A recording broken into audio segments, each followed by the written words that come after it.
here's a few views from the window in my hotel.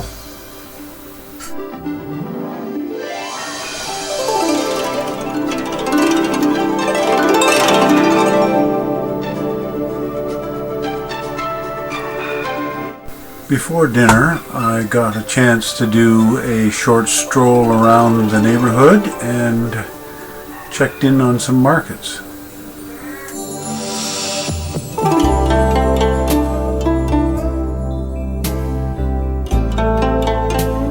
After a brief meeting with consulate staff in Beijing, Canadian consulate, we had some time on our hands, so we chose to tour the Forbidden City. We had a great afternoon.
So after dinner, I did a stroll around a few blocks of town, took a few photos, and showing the scenes of Beijing.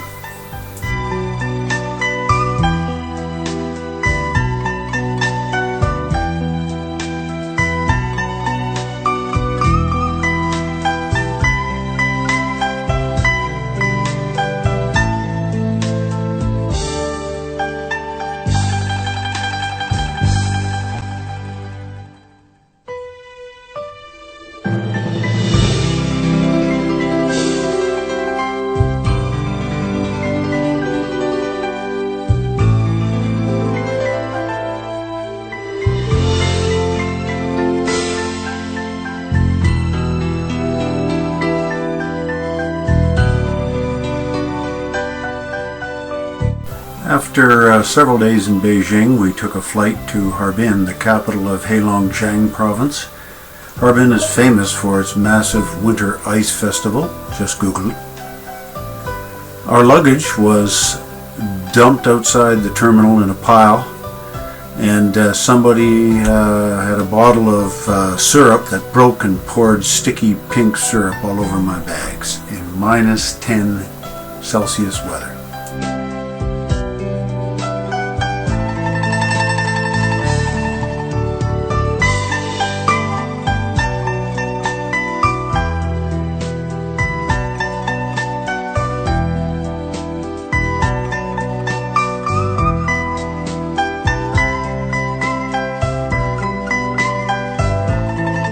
Harbin is close to Russia, and therefore you see a lot of Russian architecture. In China, you've got to get used to less personal space.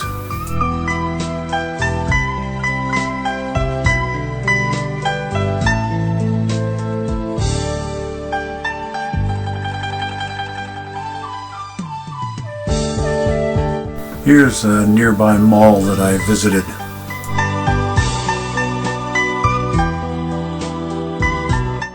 The view from my hotel window.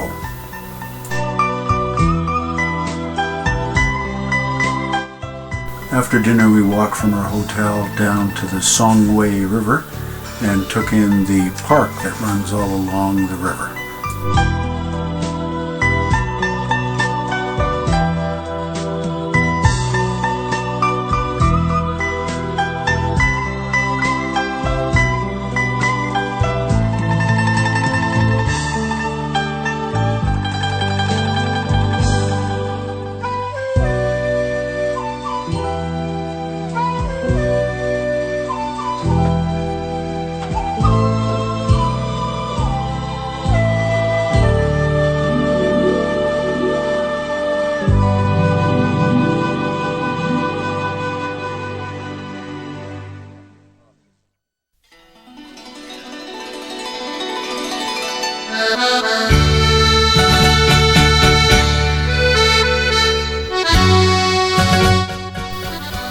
It's 5 a.m.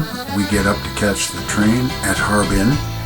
There are over 30 tracks. It's cold. It's foggy. There's vehicles driving around with little slits for lights for apparently safety against Russian attack. Never before in my life have I seen so much humanity in one place. Several 100,000 people, all rushing to catch the trains. Pushing, shoving. If you fell, you would be trampled by the force of the crowd. We settled back in our non-heated -15 degrees C hardwood bench compartment for our 5-hour train ride to Lanshan.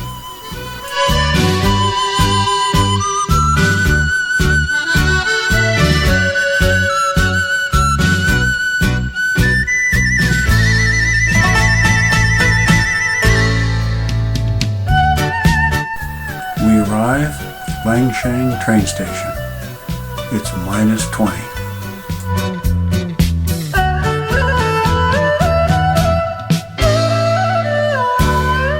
I'm given a tour of the town after lunch by the McClellan family, the project managers on site.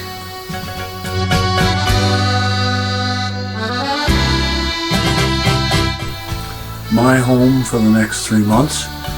Top floor and some views from my window.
On the contract we were allowed 1 day off per week, usually Sunday. On my first weekend, I organized and started a weekly tradition, a hike to somewhere, climbing the nearby mountains. We were able to scrape together some food for a bag lunch. Soon everyone looked forward to the weekly hike.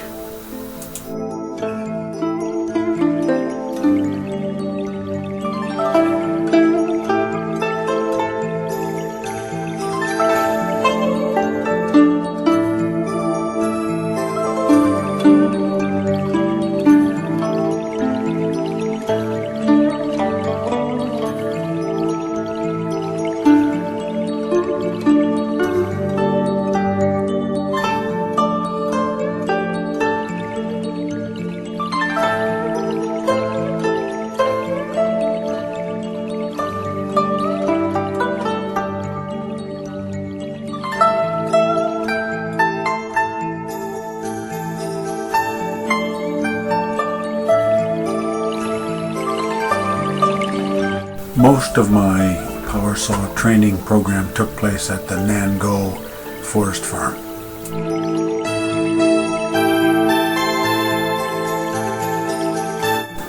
Lots of enterprise took place in downtown Lingshan, including the selling of various products like pigs parts here and washboards for clothes washing.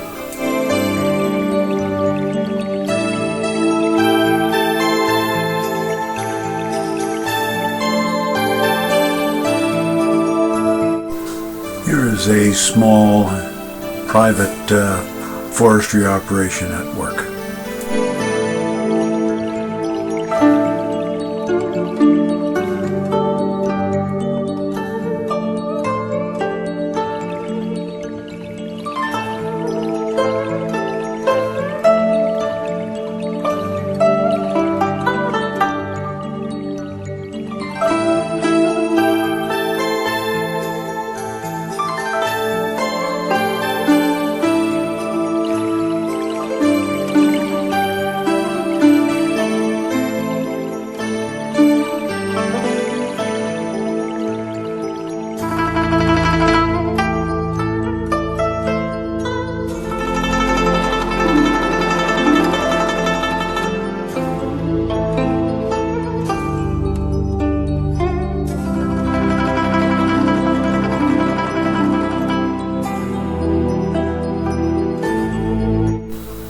An afternoon walk in a light snowstorm.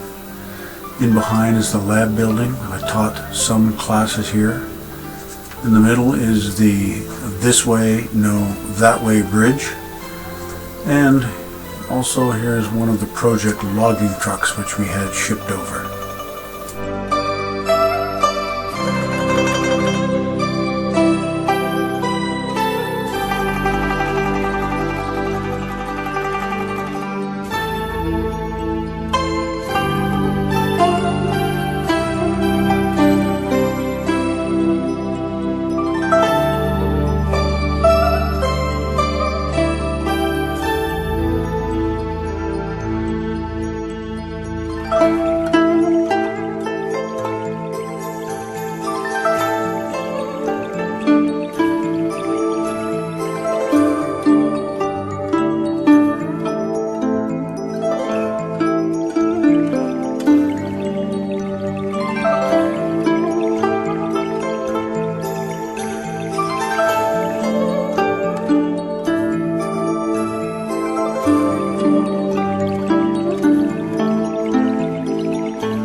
One day we got up and we were told that there was no work today, that in fact it was a holiday, and as it turned out the community had a big kite flying contest go on all day.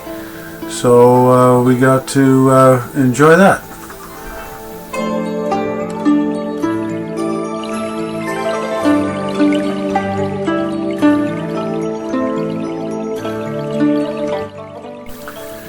Prior to introducing our modern brush clearing saws, We went out and spent a day with the Chinese crews that were doing it using their manual methods so that we could observe and hear from them about their issues.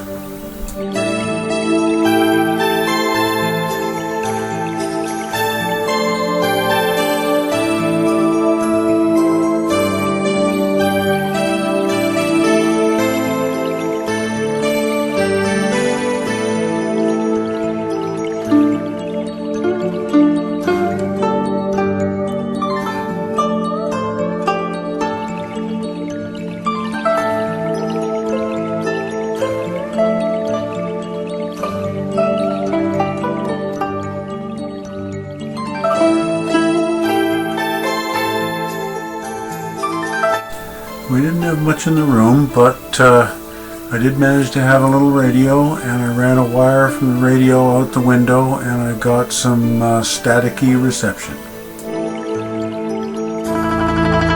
The far bed served as a table, and the near bed was the one that I slept in. Here's the glorious entrance to the room. Note the night light on the wall, and the washroom is just around the corner.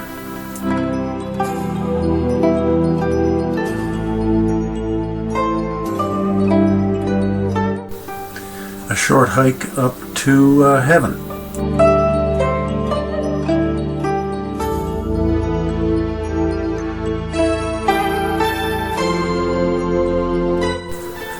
Here's a shot of the all the way to heaven structure, partway up the mountain.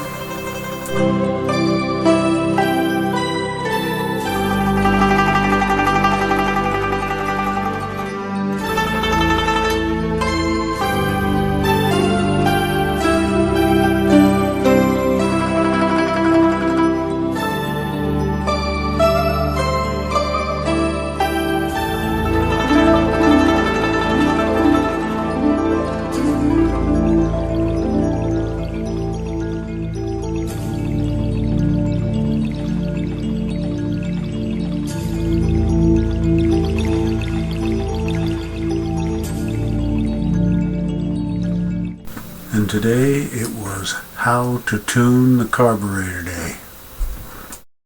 The guys had a lot of fun today. They were outdoors, the weather was nice.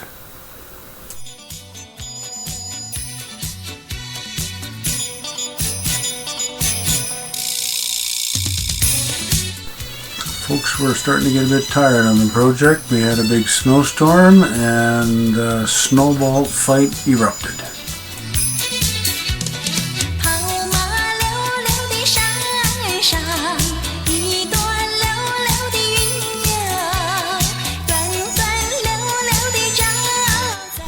A hole cut in the ice in the river served not only for water for folks in the community, but also for a fishing hole for the young kids.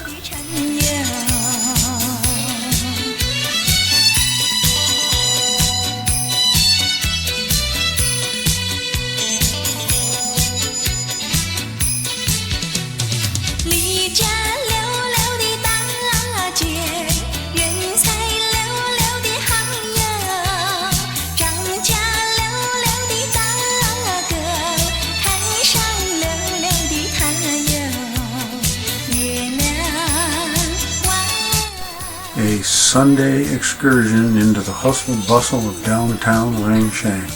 The place was just thriving.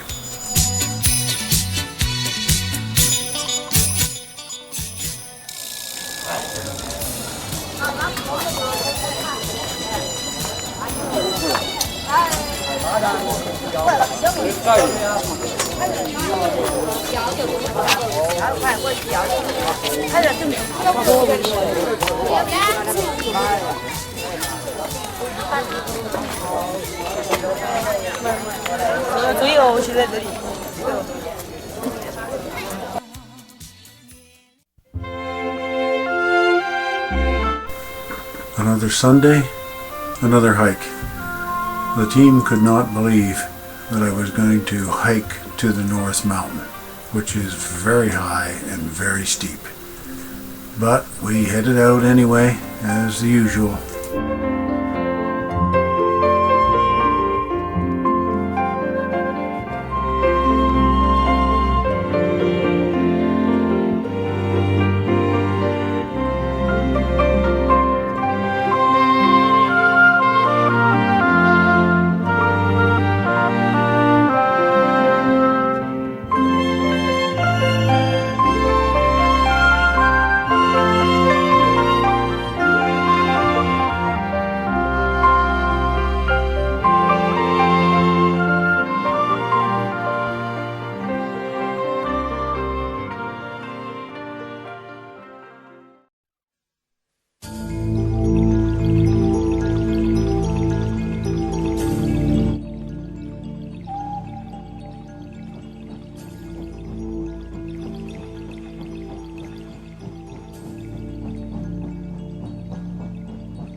When you think about China and trains, you think about the history of steam and steam trains, now replaced by modern trains, but at the time I was there, steam trains were king.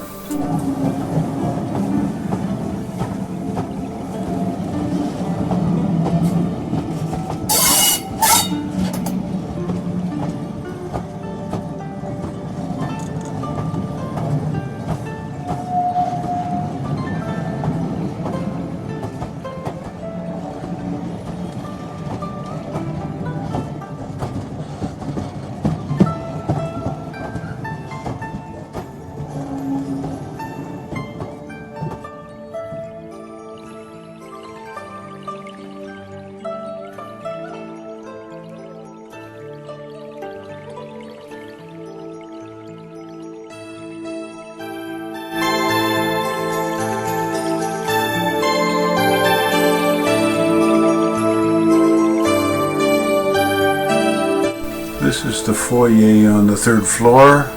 Notice the spittoon on the floor in the corner.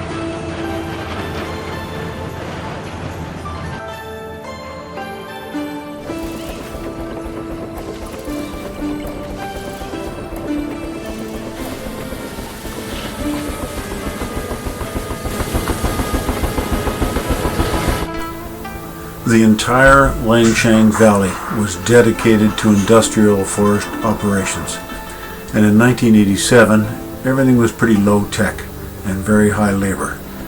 There was log processing operations, variety of sawmills, manufacture of railway tires, and plywood manufacture.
Another day and more training, this time with brush clearing saws.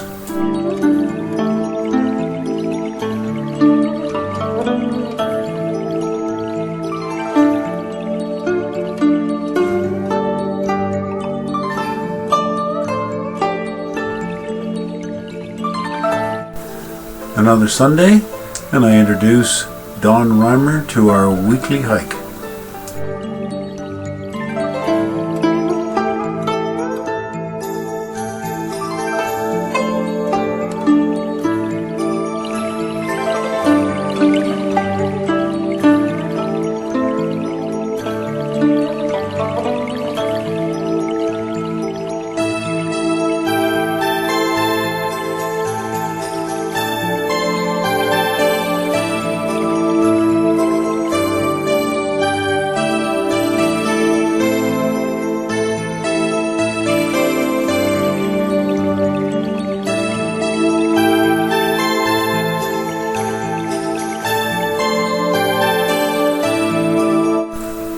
Many an evening were spent with the team, telling stories, having a few drinks, and sharing our experiences for the day.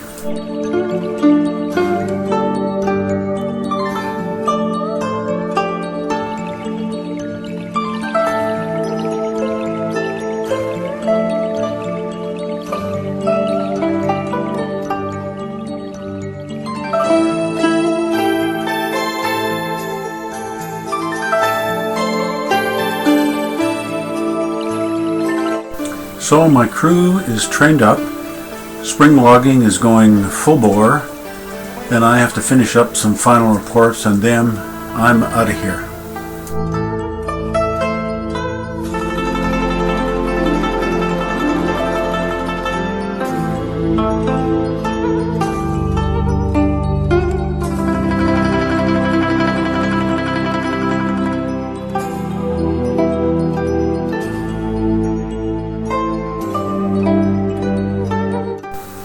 Final hike up to the Temple of Heaven before I leave.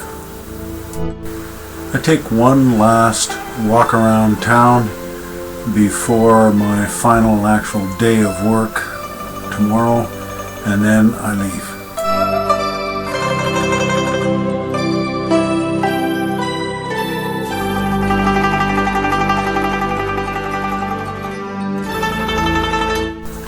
Teenagers, like anywhere, sitting around in a group, enjoying a warm spring day.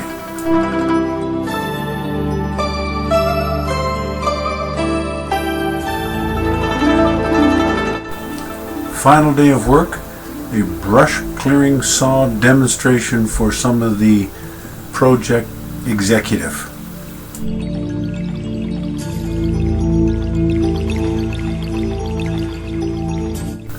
This fella who showed up for the demonstration stole the show for the day. A final meeting with senior executives.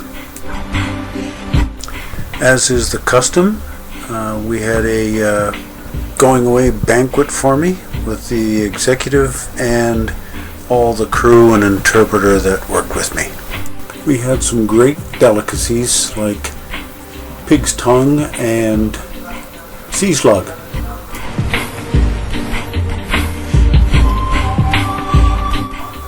Packing it up and heading to Beijing.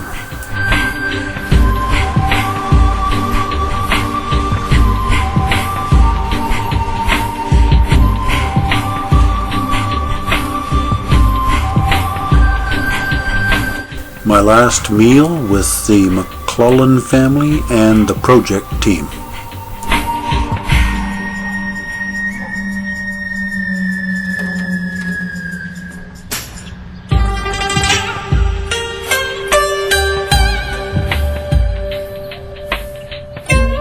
The sneak peek at the kitchens where our food was prepared.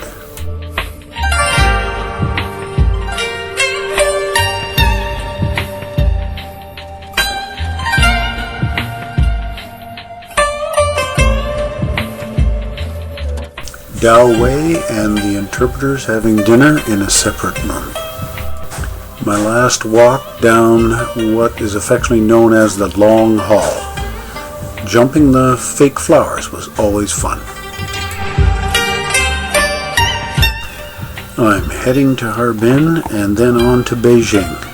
This time I had a first-class cabin and I played cards with the interpreters en route.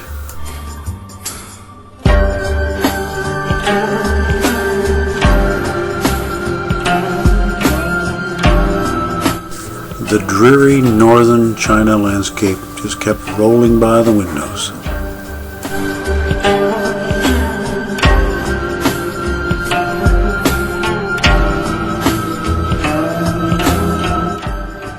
I check into my hotel at Harbin, and out the back window I'm treated to a school on a break.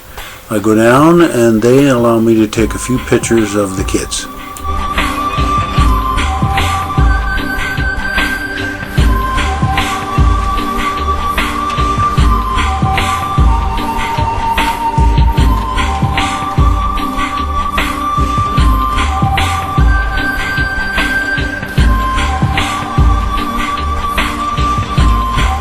I arrive in Beijing, I'm met with a driver in a car, and I'm taken to my hotel, and I go for an evening walk just to enjoy being in the big city.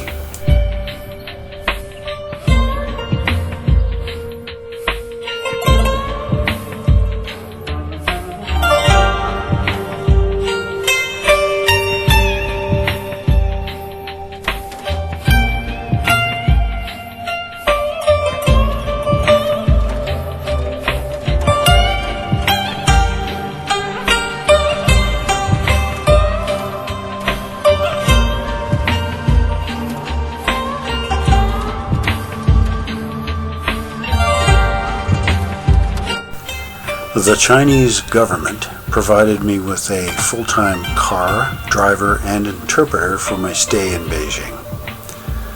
The driver and interpreter were shocked when I asked them to show up at the hotel front door by 6:30 a.m., which we then negotiated back to 7:30. I had lots to see.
my interpreter and his fiancée as we keep climbing up toward the temple.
There were just endless places to explore, lots of artifacts and history to see here.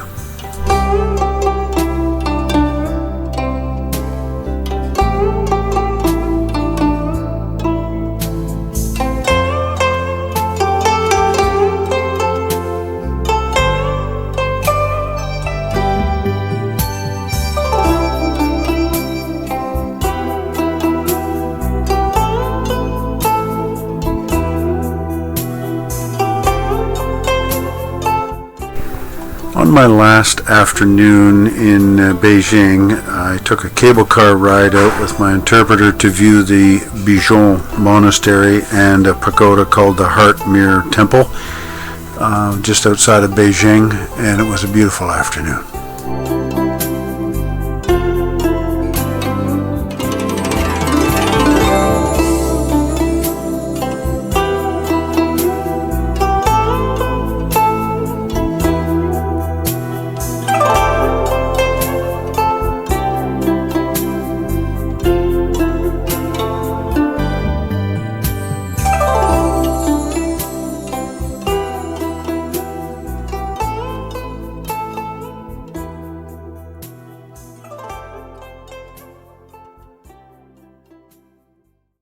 Couple of photos of the Hotel Beijing Toronto before I head out tomorrow morning.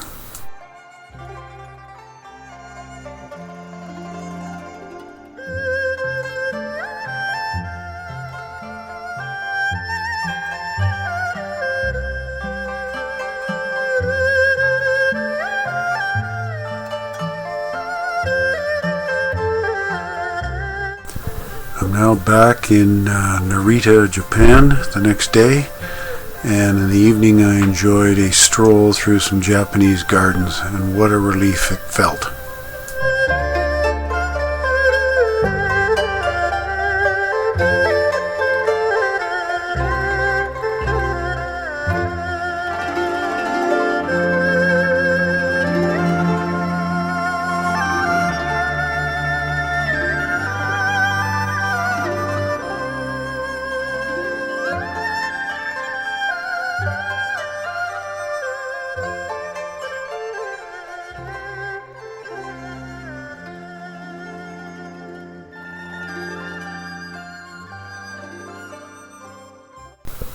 Well, I guess that's it then.